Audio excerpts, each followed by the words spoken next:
Okay, good evening, everyone. So I was thinking about the topics associated with the ethics of striking and strike action. I was thinking about it because I was minorly inconvenienced on a particular journey I was trying to take.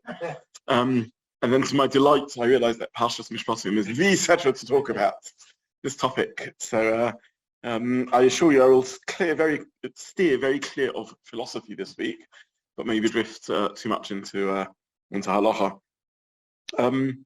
So the question is the questions are around strike action in Halacha are numerous. There are conceptual problems with the idea of a strike. The idea that once I've negotiated a contract, I should just be allowed to withdraw my service is not a simple thing. So I'm employed as a train driver. Who says I can just decide not to turn up for work one day because I'm unhappy with the salary? Is there a concept then of protection of the job if I indeed don't turn up, or is my employer entitled to sack me for not turning up that day? Then you get into questions around damages caused to the customer, to the consumer, and to the owners of the company. Then you get questions around picketing and breaking strike action, and do I have the right to stop you turning up to work and making you lose your work for the day? And then we have unique jobs where there's particular sensitivities, NHS workers and schools and teachers and the like. Even if as a society we can cope with train drivers not working one day, or be willing to tolerate frontline workers, as we now call them, people who have essential jobs which are vital for us. So this is the sugya of strikes and the halachic discussion around it. It's interesting. I mean, through researching this, I came to realize actually how long strikes have been going on. I mean, the classic sources don't quite talk about strikes. We'll see what they do talk about, but the concept of striking for better conditions is certainly several hundred years old. But really, it only comes to the fore in the poskim in the modern era, amongst American poskim who deal with labor unrest, many Jews, immigrants, first generation of Jews. Many of them entered professions which were unfortunately very underpaid and quite menial. And in Israel, of course, in particular, it may be less so now, but in the early years of the state, when it was quite a socialist country, there was quite a lot of strike action. So that's where the poskim really speak about this, and it was one of the moral dilemmas grappled with by the early poskim as Jews went from being a minority to being a majority and trying to set up their own state. Many of the same poskim, Rav Kook, Mishpat Yoziel, Rav Herzog, and so on, who dealt with many other areas of halacha, of Hilchot Medina, what we can call how suddenly does halacha apply on a national level, also dealt with these questions. Okay, so let's start at the beginning of Mishpatim, because that's our Sedra this week. The Eila Mishpatim Asher Tosim Lifneim. These are the Mishpatim, and these are the Mishpatim that you should place in front of them. Pasuk Beis, Ki Sikna Eved Ivri, when you acquire a Jewish servant, Sheish Shonim Yavid or Shri Yetzil Chav Shechinam. He should work for 6 years, but in the 7th year should go 3. Pasuk 5, Vim Oma Yoma HaEved, Ahavtias Adonias Ishti Vesbana Lo Tzichavshi. The servant says, I don't want to go free. Pasuk Vov, Vigisha Adonov Elohim, Vigisha El Hadelet El Mezuzah, Verotza Adonov Osnu Pamatseya. The famous ear and boring, in which the ear is bored or pierced as a consequence of this servant, this indentured slave, saying that he wants to stay forever.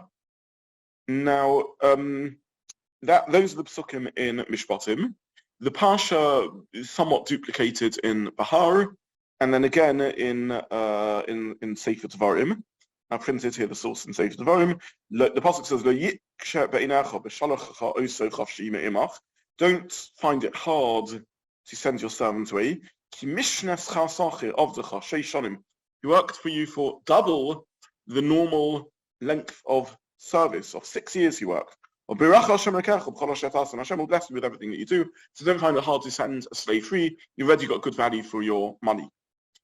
Now, Rashi, the very first comment of Rashi on Mishpatim, Ve'ela ha-Mishpatim, and these are the Mishpatim, Rashi links this Parsha to the previous Sedra of Matan Torah, and he also links it to the previous subtopic at the end of the Sedra, which was the construction of the Mizbeach. And Rashi says, Ve'ela, and these, indicates that you shouldn't think that Mishpatim are a regular societal system of monetary justice, but they also come from Sinai. In other words, when you learn the laws of sharpness or kashrus, everyone realizes these are God-given. They're not regular societal rules. But when it comes to Mishpatim, every society has a justice system of sorts. Therefore, you may be tempted to think there's nothing particularly godly or transcendent about these. Kamash Malon, therefore the Pasuk teaches you, Ve'ela Mishpatim, and these are Mishpatim. These also come from Sinai.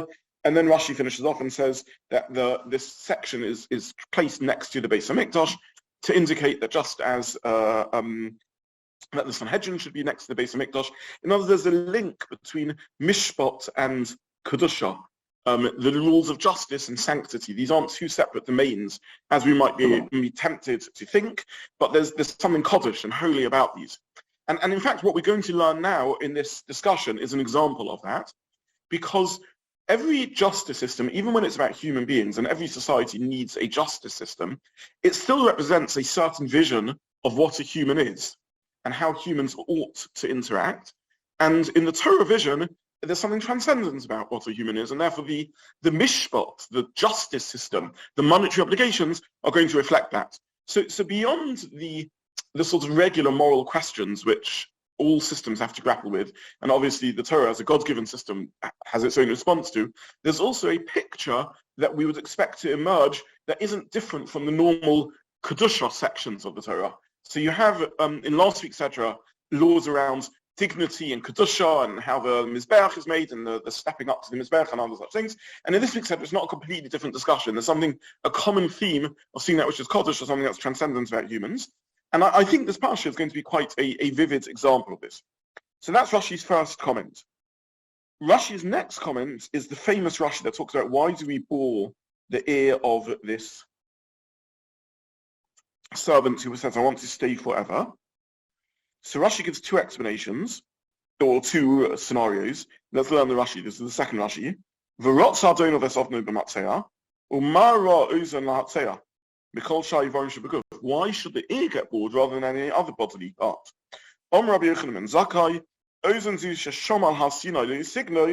the ear which heard don't steal, the gonav and stole, tzitza should be pierced. So the first explanation is we're talking here about a slave who is sold for stealing, and the pasuk saying your ear gets pierced for stealing. What happens if it's someone who sells themselves? Then the answer is ozen sheshom al hasinai, the ear that heard on hasinai, ki li b'nei Yisrael avodim. To me are Bnei Yisrael servants, and went and acquired a servant, a master for themselves, a separate master, should be bored. And then it carries on, Rashi carries on, that the reason it's done on the mezuzah is because on the doorpost, says Rashi links it to the doorposts that were marked with the blood of Yetziat Mitzrayim. When you left Egypt, Hashem said, you're no longer slaves to humans, you're now slaves to me, and this person goes and sells themselves as a slave. That's why the procedure is done on the doorpost, etc. V'avodah la'olam, says Rashi, doesn't mean that if in the case of the bored servant, the servant whose ear is bored, they get sold forever. It means they get sold till the Yovel, as we see in again in Bahar, that there's no such thing as selling forever. Okay, so this is a sequence of psukim about a slave, a Jewish slave, the Eved Ivri. The Eved Ivri doesn't stay a slave forever, but has to be released after 6 years, or if they choose, can stay longer, but even then there's a time limit of a Yovel, and the Torah has no choice, the ear gets bored, almost equating the thief who didn't hear Lo Signov with the honest but choosing to sell themselves servants who didn't hear you are meant to be servants of God, not servants of other humans. Very remarkable equation. So a picture of the wrongness of a life of servitude. A person isn't meant to sell themselves into servitude. Okay, we may learn this Parsha. I think this is relevant to the Eved Ivri. None of us hopefully have any plans to sell ourselves as Eved Ivri. None of us have any plans to purchase Eved Ivri. So it's something interesting to learn, but not of any grave halachic relevance. Until he comes an amazing Gemara in Baba Kama, and this is source 3, and Gemara in Baba Mitzia, in which the Gemara says as follows: Kili b'nei Yisrael avodim, to me or the Jewish people are servants. And in source 2, by the way, I printed these psukim in Bahar, and maybe we'll just have a quick look at them. Source 2, pasuk mem, the slave should only work till Yovel. They are my servants, says God. Lo yimku memkos ever, they shouldn't be sold as slaves forever. Pasuk nun hey, for me are they servants. After him, they are my servants. They are my servants, says God several times. Says the Gemara in source 3, says God. Hashem says the Jewish people are my servants. Omar Rav, says Rav, a worker can back out from work even in the middle of the day. Shenema, as the Pasuk says, for me are Bnei Yisrael as servants, and not servants to servants. So this is an incredible and remarkable statement of Rav, which as per source 4 enters into Halacha, which is that a worker can back off their work. There isn't a concept of breach of contract when it comes to employees. An employee always has the right to resign. In other words, when I sell you something, that seals the deal. It's now become yours. There's no backing off. If I rent you a car or my house for a predetermined amount of time, there's no backing off. But a human isn't a commercial entity. A human isn't an item of capital. A human isn't a good that can be marketed in this way. And therefore a human can, the contract that a person makes of servitude, of working for someone else, is always unravelable. In Halacha, there isn't a fixed contract, a fixed term contract that the servant or the employee can't back out of. And by the way, this is not a two-way clause. In other words, in the language of the Shulchan Aruch, the Gemara, Yad Poel al Ha'elyona, the servant's hand is on top in this matter. Meaning to say that the employee can back out, but the employer can't back out. The employer has said, I want to employ you for 5 days' work, and the employee can back out of the contract. Yeah. If an end injury sells himself because he's stolen something and he doesn't have the money to pay it back, is his servitude linked to the earning money to pay it back, and therefore could he terminate it earlier if he's not paid it all back? Not necessarily, because there indeed he's done something wrong. Something dramatic and awful has occurred. However, the truth is a servant can. It's a separate halachic mechanism. A servant can also redeem themselves, but it's a redemption, because in that case they have to some degree or other. Yes. Making a note of it. So the employer, the employee, the worker isn't bound to a contract. Now, obviously, there's limitations to this. For example, a term of notice may be appropriate in order to avoid damage to the employer. But the damage we're talking about is only direct damage from cessation of the work rather than indirect damage. So if, for example, I don't know, there's a short time to pick the crop before the rains come and ruins it, and you won't be able to get a new employer in place, or I've put cloths into dye and absorb colour, and if they're not taken out, the colour won't hold fast and things like that. In those cases, I'm just getting into this, I'm just muting everyone, but please feel free to unmute yourselves if you have questions. In those cases, there's limitations on the damage, obviously, the employee can do, the employee can do by backing off. But in principle, the employee isn't bound forever to work, even if that does generate increased costs to the employer.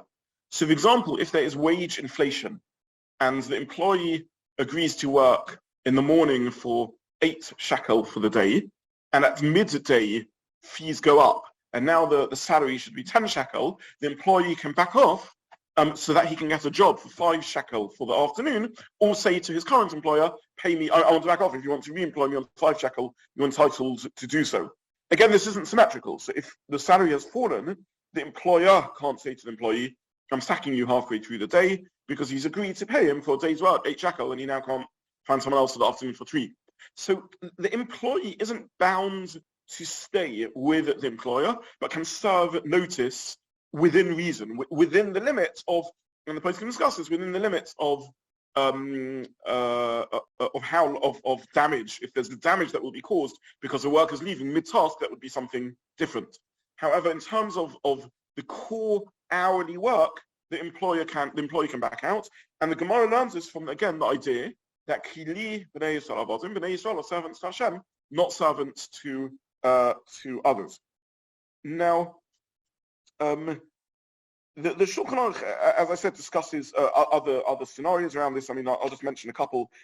In hindsight, maybe I shouldn't put these in the sources, but in source 6, I brought from Rabbi Asher Weiss, who deals with this quite extensively in terms of modern day commercial law.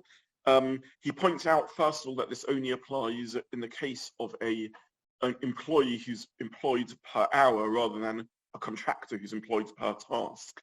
So if you're employed per task, what in Halacha is called a kabbalan or contractor, then you're not bound in servitude to your employer, because it's the task that you're being tasked to do, as opposed to the hours of commitment. In other words, the jobs and achievements are indeed capital that can be dealt with commercially.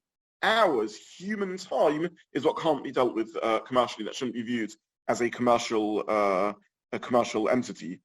The second thing he discusses is whether there's a way, which is really a conversation in the Rishonim, is whether there's a way to beat this if it's specified, if the terms and conditions specify otherwise. In other words, is the Gemara simply arguing that the default setting is that someone isn't bound to work forever, or with the length of a contract, or is the Gemara arguing even if they tie themselves up in terms and conditions? In other words, is the Gemara saying that the independence of Bnei Yisrael, because we are not servants of humans, means that the default assumption around a contract is that the employee can back off whenever they want, but if they bind themselves with an explicit contract that excludes that, with a kinyan, then they can tie themselves down? Or is this such a statement of spiritual and moral worth and transcendence that a person simply can't convert themselves into a commercial entity, and therefore you can't bind yourself in law to permanent or fixed term contract, and you always have the ability to back off? Okay, so just to summarize what we've said so far, the commercial law of Halacha reflects a vision of what a human being is, and tied very strongly into this vision is a repugnance at the idea that a person's time can be sold into slavery, as it were, even in what we would consider just an agreement to work. And based on this, Halacha gives a greater significance or greater weight to the ability of an employee to back off from a job than other financial or commercial legal systems might do.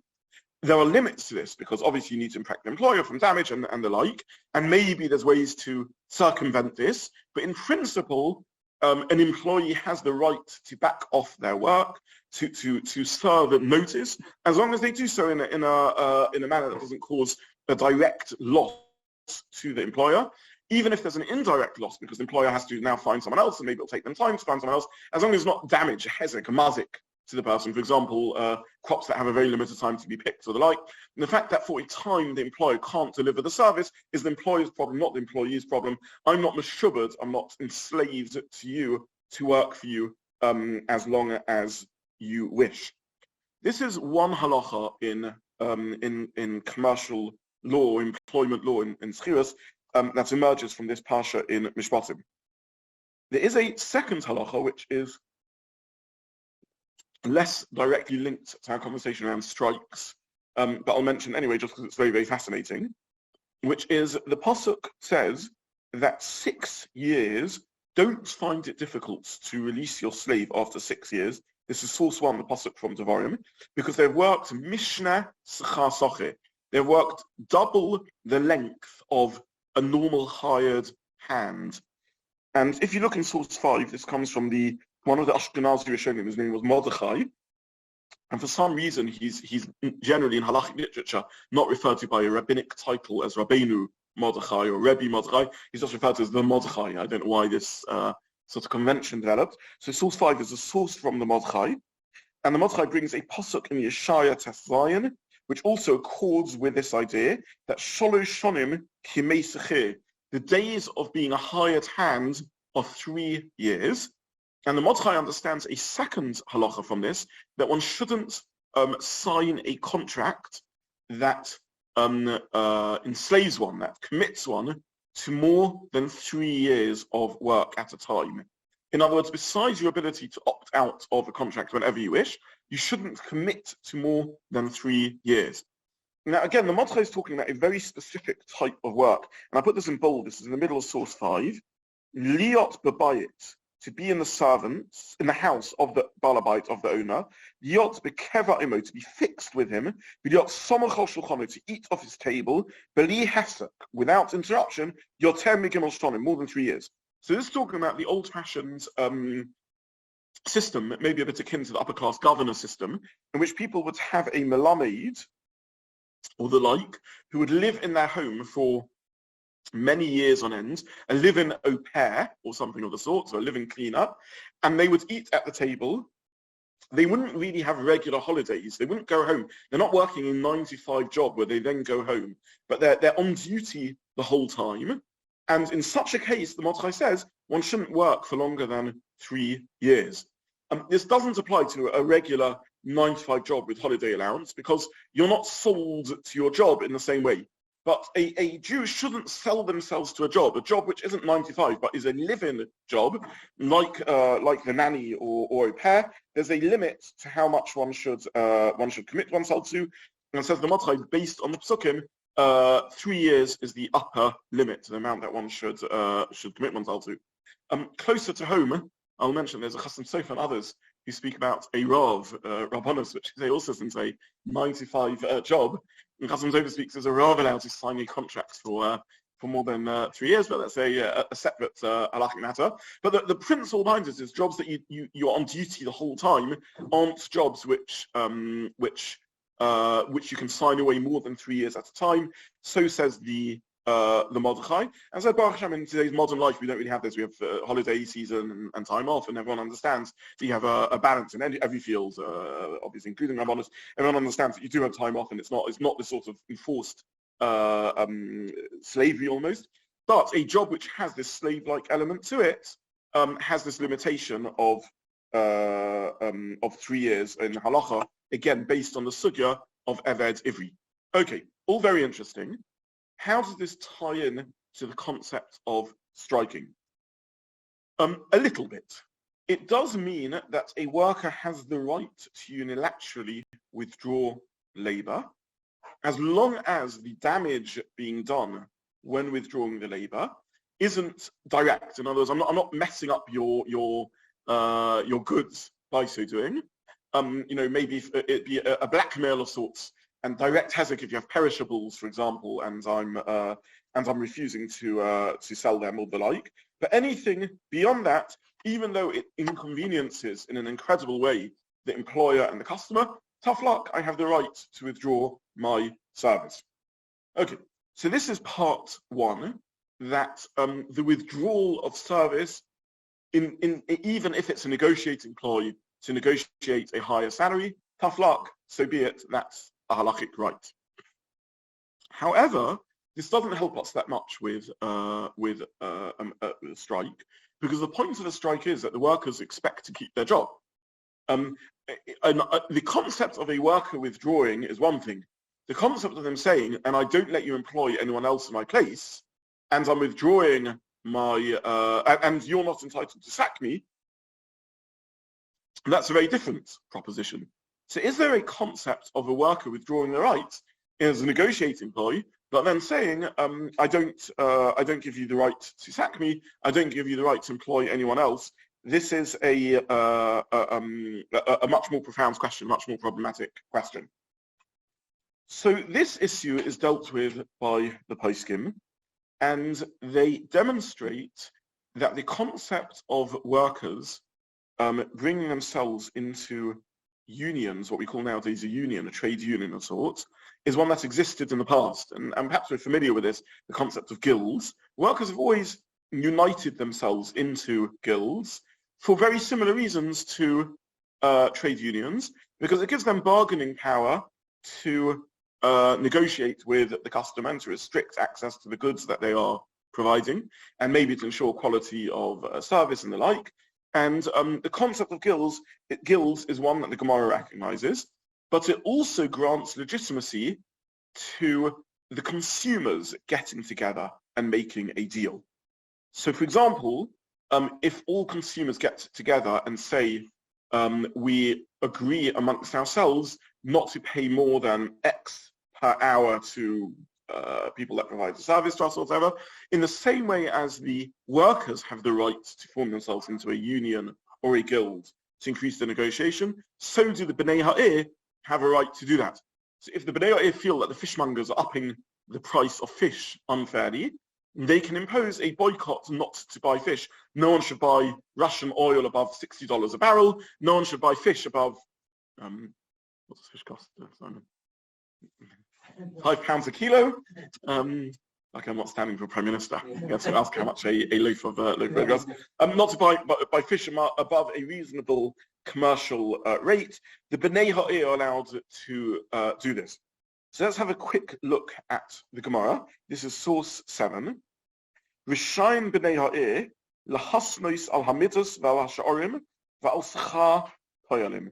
The Bnei Ha'ir are allowed to unite to make conditions about the measures and the prices and the pay of workers, to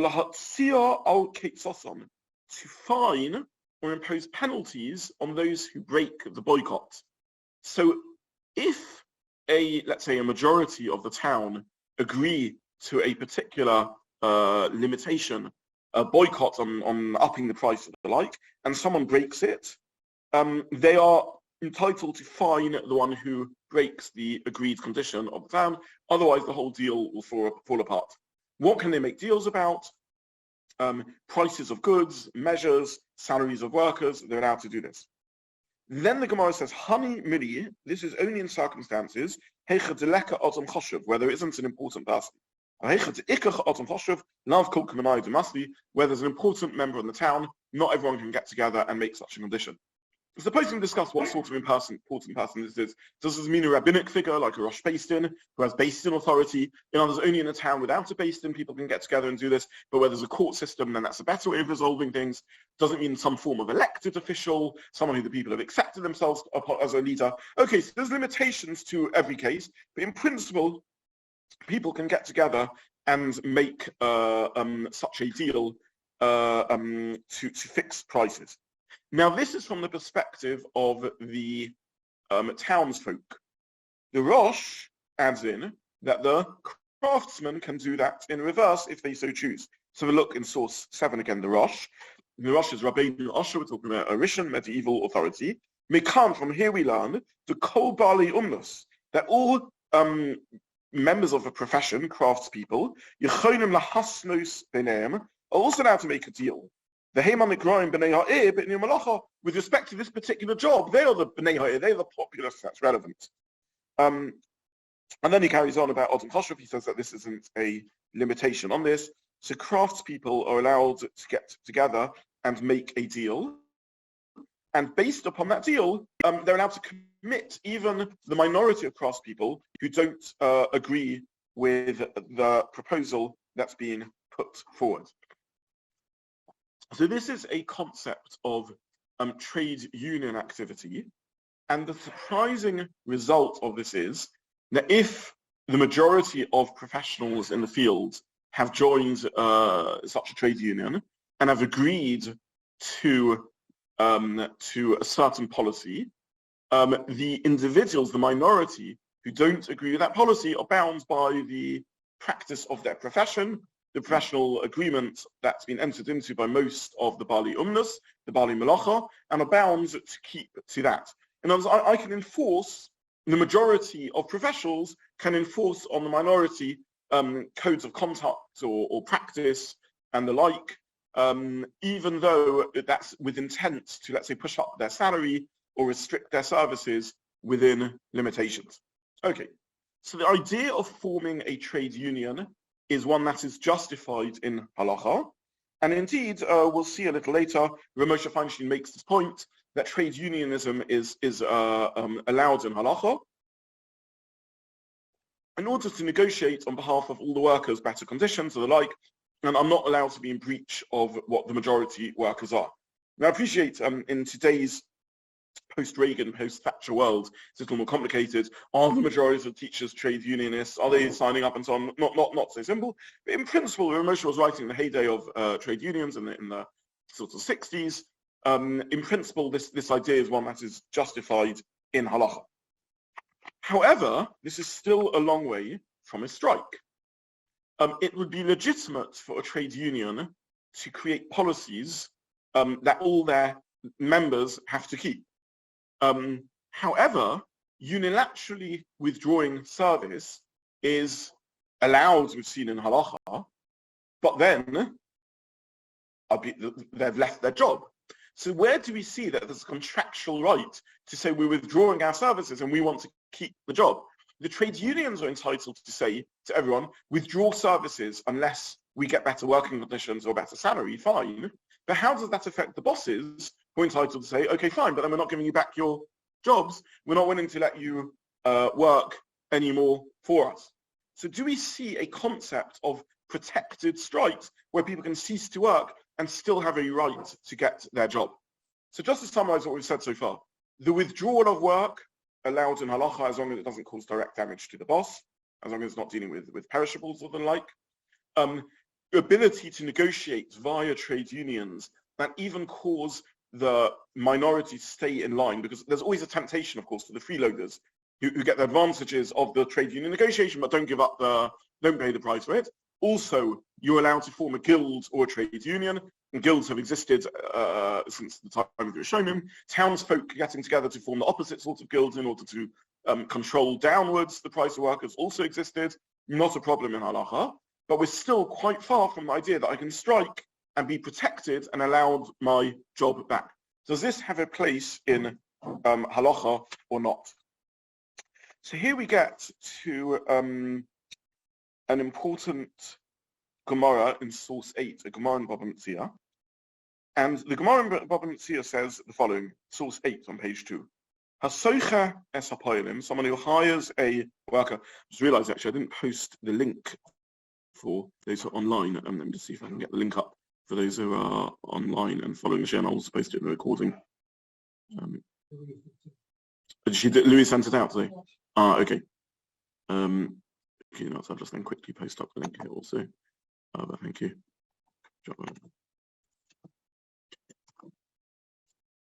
Okay, so I'll just put on the link in case people didn't see it. But thank you. Okay, so she sends it out. Good. Okay, so source 8 on page 2 talks about a case where someone makes a wishy-washy contract. Someone who hires workers, and the day they turn up for work, he says to them, I want you to get up early in the morning. What are you doing turning up here at 9 o'clock? My work day begins at 6 o'clock. Why do you think you're allowed to leave for lunch hour at 1? I don't have lunch hour in my workplace. Why do you think you're allowed to leave the workplace at 5 or 6? Here, we stay working till 1 o'clock in the morning. Mokum shenagu shelo lahashkim shelo lahariv, eino rashai lekofon. In a place where the minhag was not to get up so early or go to bed so late with work, you can't force them to do that. Mokum shenagu lozum, a place where the convention was that the employer fed his employee, yozum, one has to feed them, etc., etc. Now, this is an enormous chiddush. This is an incredible halachic innovation. Normally speaking, the rule is hamotzi mechaveira olav harayah. If you leave a contract unclear, then the one who is demanding payment is the one who has to bring proof. So you want your salary, jolly well work with me. I meant that you should work from 6 in the morning till 11 at night. Maybe in hindsight we should have specified things a little clearer, but that was the deal. And you're not doing the job that you've been employed to do. You want food from me? I know everyone else gives food to their workers, but we never discuss food. Why should you get it? The Gemara says that the concept of minhag hasochim, the commercial practice, trumps normal standards of evidence or the rule of he who wants to prove, to claim has to bring the proof, because we assume, because of the concept of minhag hamadina, the practice in the land. Now, minhag, as I've said before on many other occasions, means lots and lots of different things. It's one of these very unclear words. Here we're not talking about a minhag like having cheesecake on Shavuot, like we're talking about commercial minhagim. What's the strength of minhag in commercial law? Why should minhag have any legitimacy at all? So there's three theories really put forward by the Rishonim. The minority opinion, the Or Zarua, who I think I've mentioned before, who was from Austria, Vienna, he says, since this is the common practice, it must have been that somewhere or other a takana was made about this. So maybe the Rabbanim didn't like that people were being forced to work from 6 in the morning to 11 at night, and they made a takana that work hours should be 9 to 5. Even though we don't remember a particular takana, there must be some sort of legislation that was put in place.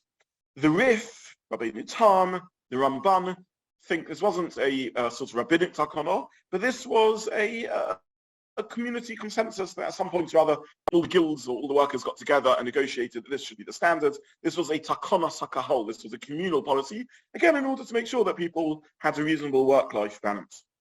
The Rambam, and this is how the Shulchan Aruch Paskin says, you don't need to come onto any of these theories. There's a presumption that when a contract isn't specified, that your terms and conditions are based on the norm as per what's been society, as per what common practice is. So the Rambam, you can contract out.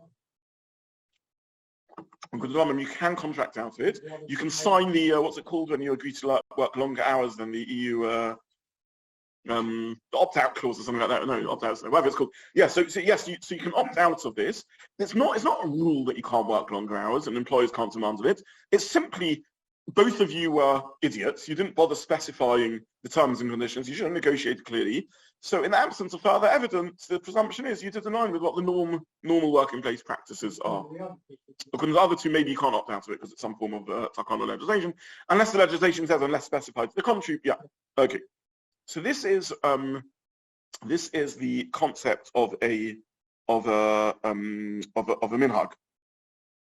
Now, the poskim discuss whether there are any limits to the minhag and what the ability of governments is to tweak minhag, to tweak standard norms. In other words, if the government imposes a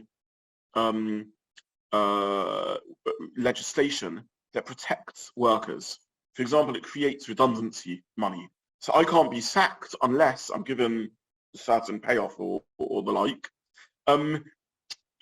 What exactly is the nature of the force of the government to be able to do this, particularly when arguably Dina DeMalchusa doesn't make sense over here, because this is in a sense a theft of sorts. The government is imposing on me an obligation to pay money to someone that I have no wish to pay money to. It's not a tax that's going to running the country. It's just a protection for the worker.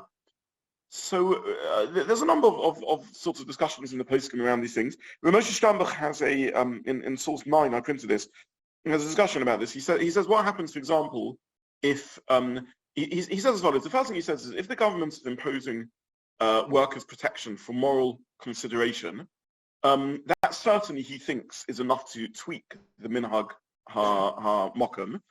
And now the new presumption will be that we're all working in line with what the government has set as the sorts of terms and conditions of how work should be contracted.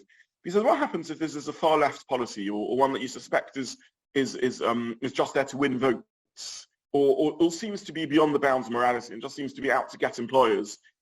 He says he's not convinced how far minhag can go in this case, especially as we said, if you view this as some form of sakana or other, which therefore you can't opt out of, there has to be some form of social justice arguments behind it.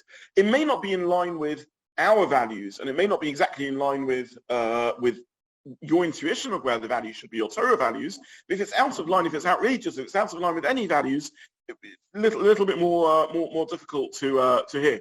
The Halachic Chemet talks about scenarios where strikes are being used as tools for revolution. So a strike that's used in order to get, for example, pay increase, and let's say it's not outrageous. In other words, I think, for example, in the current strikes, whatever your political viewpoint is, one can hear both sides. So even if my personal inclination is that teachers or nurses don't deserve to get paid more, I don't think anyone thinks that the demand is outrageous as it currently stands. You understand people are struggling, and it's a reasonable demand. So in that case there, okay, it may not be my personal political opinion, but it's a reasonable strike that has a sort of moral basis to it, and the government has created protection for workers to allow them to strike. So there, Moshe Steinbach argues that a strike would be a bounds within halacha. In other words, we've achieved the third stage. We first all saw that I'm allowed to withdraw work because we're not slaves. We then saw that we're allowed to form unions. But am I allowed to withdraw work and expect my job still to be saved for me and use it as a negotiating ploy? Even whatever your personal political opinions are, it seems within reason if it's a reasonable demand, and therefore the Minhag Medina would allow this.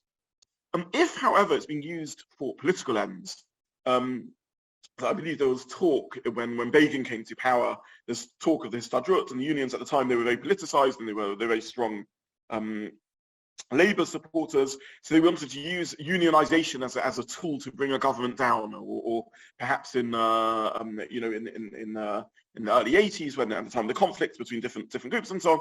So if it's being used in such a case, maybe not.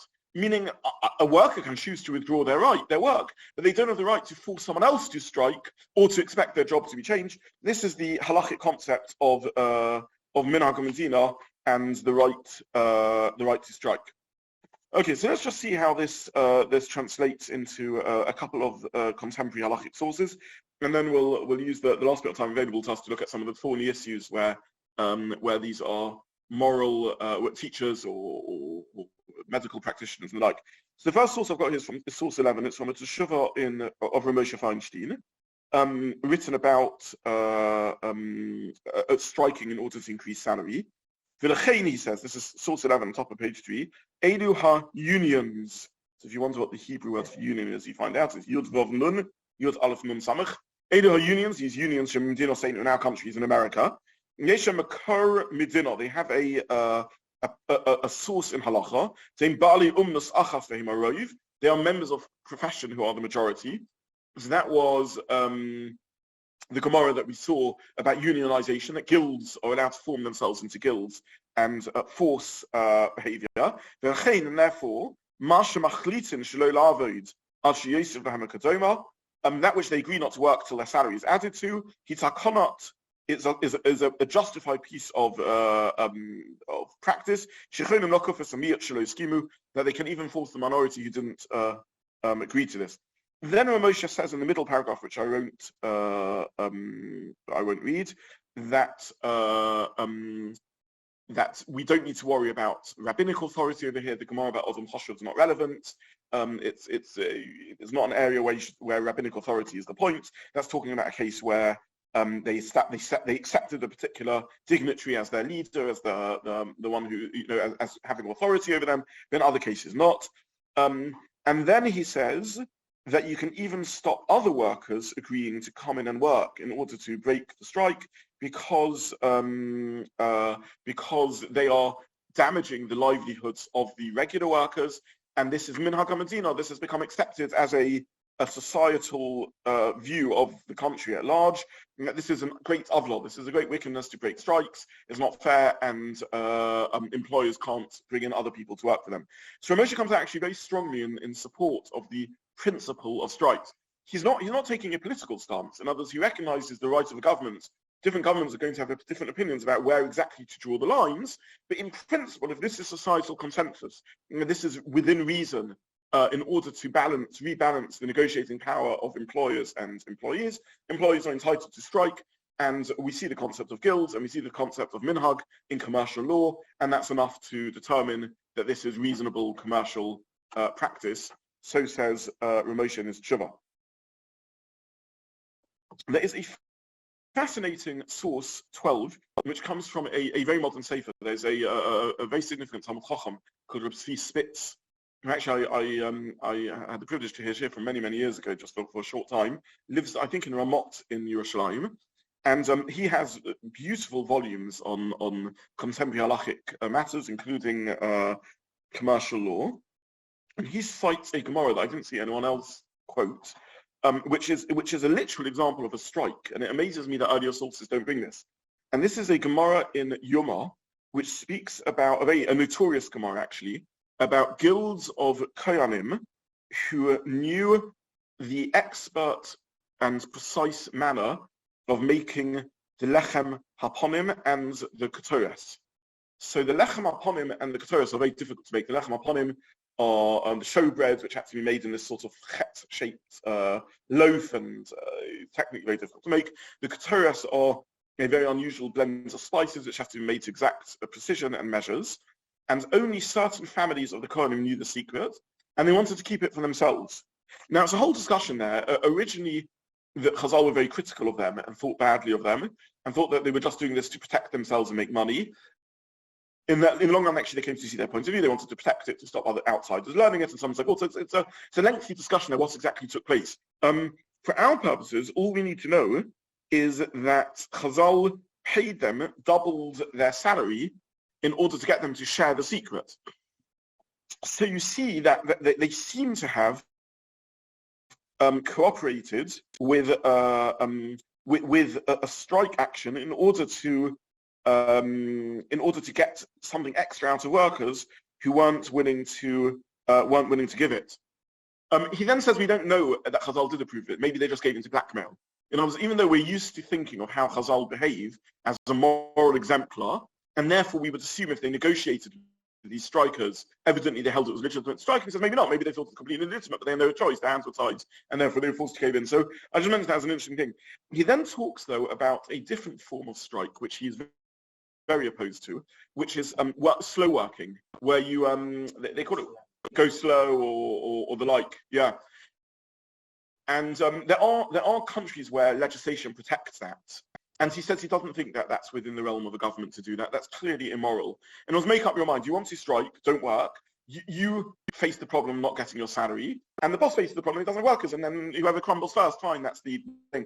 And he says that go slow, he says, is literally theft. You're taking a salary, you're being paid to work, and you're deliberately not doing your job.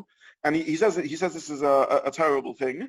And he says that this is the sort of theft that can't be paid back, because no one can ever work out how much is owed. There's Gemaras that talk about theft that can't be paid because it's gezel she'inun shovin, theft that can't be paid back because you can never work out and you can never undo the damage. He says he thinks go slow is theft. Agreeing not to work, fine, you're not working, you're not taking a salary, but to work, take employment money, and then work below par, he thinks that's definitely not allowed. And he thinks that there are moral limits to Minhag HaMedina and even Dina DeMalchusa Dina. It can't justify outright theft. There isn't such a concept of a. I mean, I'll give an example of this. Poskim all agree that Dina DeMalchusa Dina wouldn't apply if this was discriminatory legislation, racist legislation, anti-Semitic legislation. No one will argue that in 1938 Germany, you were breach of Dina DeMalchusa Dina for not keeping the rule of wearing a star on your clothing. That's ridiculous. That's clearly. In other words, even though it introduces a vague element to what we like laws being black and white, ironclad, and you always have a problem whenever someone allows moral intuition to come into law, because you open a can of worms and then everyone can justify, well, I don't think red lights are justified. I mean, I'm in a rush to get somewhere. Who are the government to tell me to slow down? And sometimes it does open the door to problems, but that doesn't mean it's incorrect. It just means it has to be applied with great care. So even though Dina DeMalchusa Dina is a powerful halachic concept, it doesn't mean that there isn't a level of morality below which it can't fall. And yes, that opens it to abuse, in which everyone can say, well, I don't think taxes are din, I don't think, this is moral, I think that's moral. The fact that it can be abused doesn't mean that halacha is not entitled to state that. And therefore, he thinks, anyway, he's of the halachic opinion that that working slow, go slow strike is immoral, is beyond the pale of Dina DeMalchuta. What I want to just use the last little bit of time to speak about is two questions that were really discussed around workers who are in sensitive industries. And the first is in medicine, and the second is in teaching. Now, in medicine, this was extensively discussed by the poskim, and there's a letter that we have. There's a sefer called Mishpat a book on a sefer medical ethics written by Professor Avram Steenberg, very important medical ethics. And he prints there it's not my own knowledge, I saw and I cut it out and pasted it over here, and I saw it in the sefer. He prints there a letter that was written by Reb Shlomo Zalman Auerbach to Shari Tzedek doctors when he heard that there was a strike going on. And this was, again, back in the fiery early days of labor disputes. I'm not talking that far back, we're talking here in the 80s. When the situation in Israel was very tense between labor rights and so on. And doctors, a proposal had been put forward to strike even to the level of shutting down everything bar intensive care and accident and emergency. So it was a very heavy strike that was proposed. And Rosh Zalman, who was a posek and therefore kept out, and was very careful, by the way, to keep out of politics. He never became associated with any of the sorts of political action in Israel, wrote a very, very strong letter to medical staff. And we'll just read this. This is source 14 at the bottom, page 3, bottom page 3, source 14. Hinini bezer, with this, I'm writing, lahazhir eschem, azhara chamura. He's writing to medical staff to warn you with a strong warning, al pidas Torah seinu hakadosha, in line with the view of our holy Torah, al davar she'sparelonu bekasha, that it's been communicated to us in hachmarat hashvita, with a worsening or making yet more heavy the strike shel ha'achayot, of the nursing staff. You should know that what you're doing is literally pikuach nefesh. As in line with an earlier iterate, al kagon ze'nem b'shulchan aruch, and this is the Shulchan Aruch, right? Harofa hamonea atzmei l'refuot, how is a shofech domim? A doctor that withdraws services is a murderer. And this doesn't just apply to doctors, it applies to nurses also. You're also doctors, you're also medical staff, and therefore it applies to you. You have to return to work, and definitely, and then he lists various wards which he considers to be of absolute importance. In another letter he writes that the level of service that needs to be provided, he said, there's not rocket science to work out what the level of service that needs to be provided is. It's the same as Shabbos services. Because we've been through this all in detail in working out how Shari Tzedek should run on Shabbos. And we've worked out the minimal level of service that a hospital can offer that won't damage patient care, that will be okay for Pikuach Nefesh. So he says that the level of service, you can strike if you wish to go short term onto Shabbat mode, but you can't go lower than that. You can't go lower than Shabbos mode, because that will be Pekuach Nefesh. And he says, I don't understand. In his other letter he writes, if I allow you to break Shabbos for Pekuach Nefesh, how on earth do you think you have a right to strike beyond that level? There's a gvul, there's a level beyond which strikes are unjustified.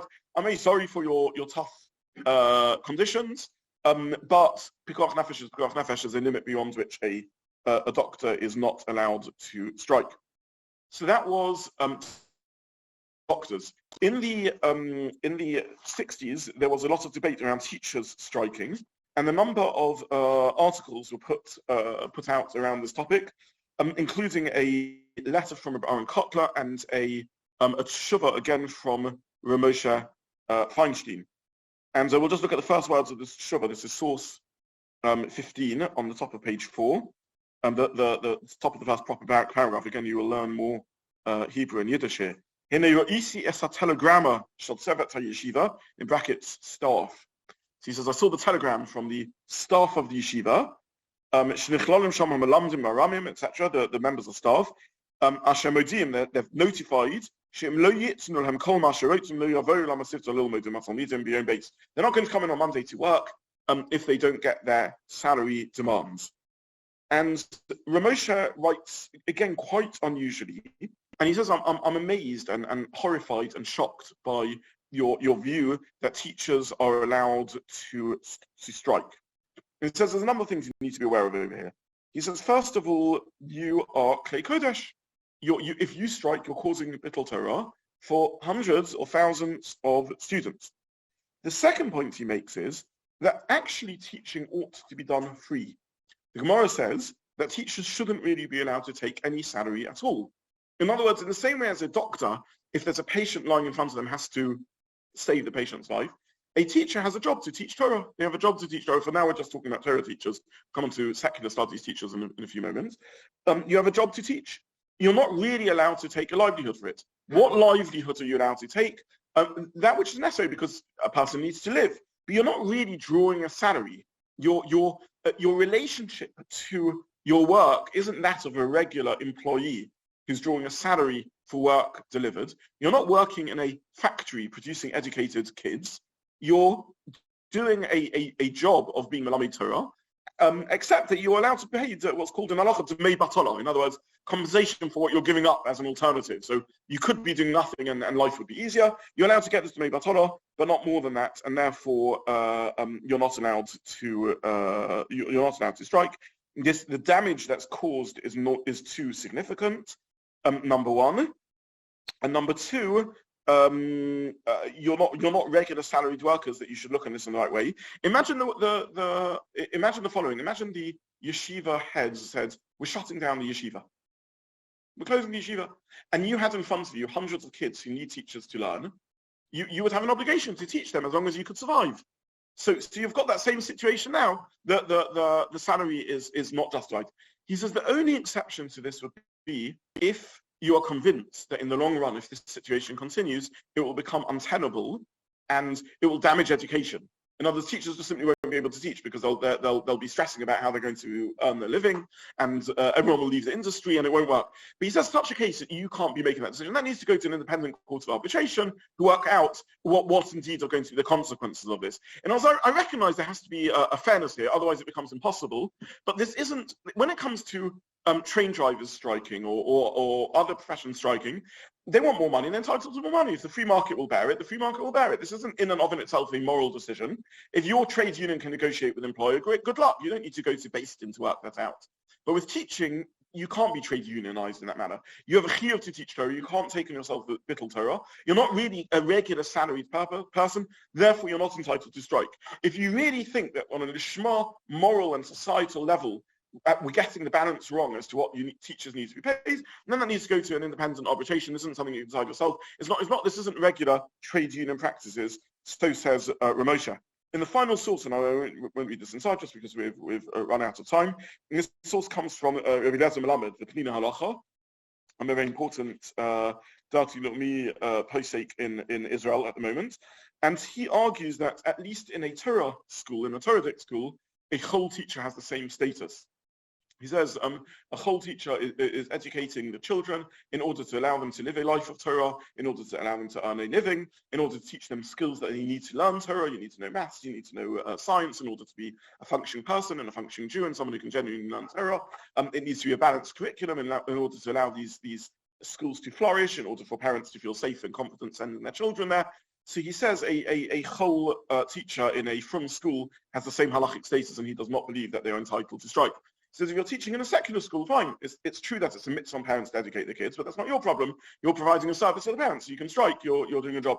If you're in a school in which the whole is genuinely a facilitator for it to be a Torah school and the like, then he thinks that this psak would also apply for a whole teacher too. So says Rabbi Zobin in his Panini Halacha.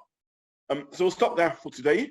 But what we've learned is a set of halachas linked to Parsha Mishpatim, obviously, sadly, current at the moment. I'm not going to voice an opinion on the current negotiations, other than to say that we've seen, I think, how the Torah, on occasion, takes quite counterintuitive stance to how things should work. And this is one, we've discussed this in the context of ribbis and paying interest and other scenarios. Here we're seeing it in the context of workers' rights and the a Gemara that understands from the din of an Eved Ivri that a worker definitely has the right to withdraw services as long as it's not causing direct damage to the employer, even though it makes the employer, even though it's tough on the employer. A Jew isn't, a human isn't a being that is a commercial entity that can be treated as a regular object of capital that can sign away their hours and minutes in the same manner as a regular object, as hiring a hall or a car can be done. This is the halacha of the Eila HaMishpatim, the Mishpatim that are given Vov, most of it in English, and connected to Hasina. Can I? Okay, so two or 3 points, and thank you for that. The first point is I don't think that a university lecturer would be covered by this Panini Halacha, this Pesach of Rabbi Zobin. He's speaking in the very narrow case, as I said, of a from school where the chol is clearly part of a package deal delivered with Kodesh. I don't think he would say that applies to a lecturer, even though the role of a lecturer is important, but not something which is an obligation. You don't have to. There's no obligation for you to do that from a halachic point of view. You could choose to do something else with your life, and therefore I think that striking would be allowed in that case. In terms of go slow, I protected myself a little bit from that by quoting who the person was who said it, because I'm aware that I don't really understand the go slow legislation. This source that I quoted, the Sefer Mishpat Hapolim, argues that drawing a salary but not doing the job that you've been employed to do is a type of theft, and that I understand. If there's some middle level in which that isn't the case, or partial salary is drawn, or there's a reasonable delivery of service, but one's just giving the minimum, you're not doing the extras in the go slow, then that could be something different. But I think his point around a go slow halachically seems to be very intuitive. But I don't think you have to worry, Susan, in terms of as a lecturer. I don't think that this is Rabbi Zobin Lamid's. If it's in terms of the contract, then I don't think there's a problem with it, because that's a good way of demonstrating that you're not doing the extras and how vital the extras are. If it's below the contract, then that would be a problem. In terms of shilas, because you said you're surprised I haven't been asked shilas, it's interesting, I haven't been asked a shilah by any teachers. I have been asked shilas by medical practitioners, which is, as I said, one of the reasons why I've been thinking about this. Yeah. It is interesting to me. Teachers haven't asked shilas, but it's breach of a contract, then that is the Mishpat Hapolim's point that he thinks that's wrong. That's Right. Then it'd be like a partial strike. Then that would be justified. So if you do 2/3 of the job, you get 2/3. That would be a middle ground. Yeah. I believe that this was part of the Thatcher Revolution, though I may be wrong. I believe in the 60s and 70s, employees weren't allowed, and that was the context of Ramosha's Tshuva. In Thatcher Revolution, as far I googled this a little bit. I couldn't plow my way through the whole legal thing, but I tried to Google it. As far as I understood, that was a change that occurred. Yeah. Sorry, Bernard, you've got your hands up. Was your advice to doctors to think very carefully? Yeah, yes. I think that's the best advice I can give, which is think carefully about your department, the nature of your department and the care it delivers, the number of people who are striking. I didn't print this here, but Rabbi Shlomo Zalman, or maybe Ramosha, one of his shuvas writes, Rabbi Shlomo Zalman writes, he said, just because other doctors are behaving unethically and you're ending up working more in order to cover for them, that could be one of the consequences. But they think that if the service falls below a reasonable standard of care for doctors, then yes, it's unfair, but life is sometimes unfair. There's a limit to how much doctors can withdraw their service. Because it does seem that you can't really make a litigious or analytical calculation, and these issues are kind of moral and ethical. Insofar as if you make an argument there, anyone can make any number of counter arguments, or different people can hold differently in how far they think there's moral necessity. In terms of, you're making arguments in terms of teachers, and also people can differ on their opinions on how much harm has been caused. So it does have to be an individual decision, I think. I think that's correct. If in theory, as I said, Rav Kook, I didn't even get up to mention Rav Kook. Rav Kook says there needs to be some form of independent panels that work these out and so on. But in the absence of that, number one, I think you're right. People have to make their own independent decision, and that's, I agree with you. Ultimately, it's going to get down to doctors need to think long and hard about it. The moral equation, the principle of the moral equation is simple. The application of the moral equation is as you said, is very complicated. The principle is not if it's going to cause a pekuach nefesh scenario. The application of that, you're right. I don't know. I mean, I certainly am not even equipped to comment on that. So each doctor would have to work out in their own. I agree with you. They have to work out in their own fields. Rabbi, ask another question. Yes. Is there, and you talked a lot about whether or not one can strike in terms of salaries. Is there any difference between sometimes strikes may be done for reasons of safety in the industry? So, for example, train drivers may say if you take the guards off trains, it's not safe and that's why we're striking. Or building workers may say if we have to not dig the foundations deep enough, it's, you know, there could be conditions in an industry and people would strike for that reason rather than to get a higher salary. Is that ever mentioned? Yes. When the Rishonim talk about the guild case, they do speak about standards of service and a little bit around safety. The Ramosha alludes to this also in the teaching profession when he says that if teachers or doctors are genuinely convinced that even though there's a short-term harm, there's a long-term gain because it becomes impossible for them to fulfill their medical care under the conditions or teach under the conditions, he says, but then he says you need an independent panel because someone who's in the field has a sort of a bias. You know, I don't know much about the train driving industry, but I think a lot of outsiders are suspicious of the claim that what's really driving it is safety. Fair or unfair, I can't say, but there's definitely a suspicion voiced around that, and therefore one would want to know what's really going on, what the real motive is. Yes, Thank you. There is a long-term nefesh that the doctors would say we are striking out because the pay is not sufficient.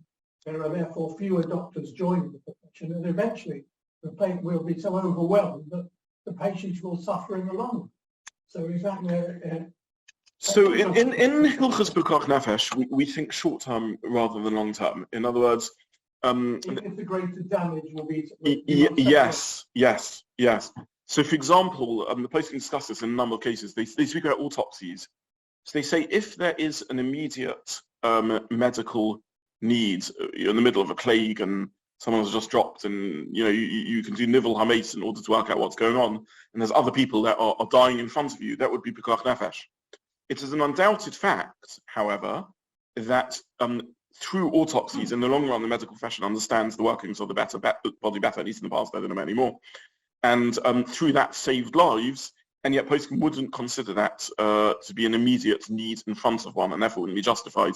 This was discussed by the Nodibihud and others, and there was a more recent example of this in Tel Aviv, in which an ingenious town planner came up with the argument that the municipality of Tel Aviv should be allowed to continue its road widening project on Shabbos because traffic makes it harder for ambulances to get through. Traffic creates greater pollution, and statistically there's X number of 100 kids per year in Tel Aviv who develop lung problems because of this, and this has pekuach nefesh implications.